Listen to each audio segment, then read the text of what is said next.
Prabhakaran powerful था, ये सबको मालूम है। प्रभाकरण को पूरी दुनिया से सपोर्ट मिल रहा था, तमिलियन से, ये भी हमें मालूम है।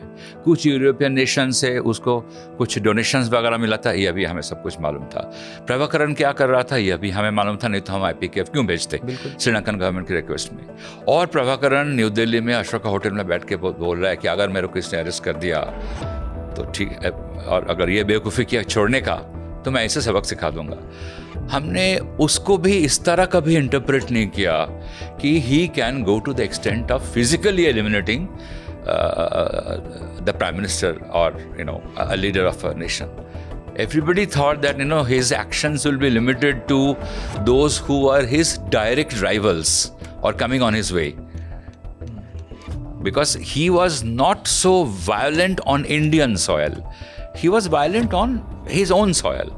ओके, इंडिया में कोई ऑपरेशन नहीं, क्योंकि इंडिया में उसके LTTE के मेंबर्स आते थे, रेफ्यूजी कैंप्स में आते थे, उनका मेडिकल ट्रीटमेंट होता था, those who suffered wounds during the war with Sri Lankan army. तो इंडिया में वो कभी एक्शन करना नहीं चाहता था। बट जब उसके माइंड पे ये आया that no, I have to go for greater actions, act of violence on Indian soil, तब जाके उसने सिवरसन को भेजा पद्मनाभा को मारने के लिए। It was a big test case. और पद्मनाभा को भी जब मारा गया, उसमें ये साबित हो गया था कि लोकल गवर्नमेंट जो था वो किस हद तक इन्वॉल्व हो सकता है। Otherwise home secretary of the state Nagarajan, he allowed the assassins to flee to Sri Lanka after they had killed Padmanabha. He knew everything. Ultimately, he was arrested. He was jailed.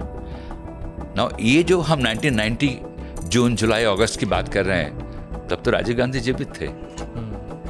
और raw का जो Tamil Nadu unit था, उसने बार बार ये report दिया था दिल्ली को कि राजीव गांधी के ऊपर जो थ्रेट परसेप्टिबिलिटी है, वो जब लीडर ऑफ ऑपोजिशन होंगे वो और ज़्यादा होगा, क्योंकि SPG उनके ऊपर नहीं था।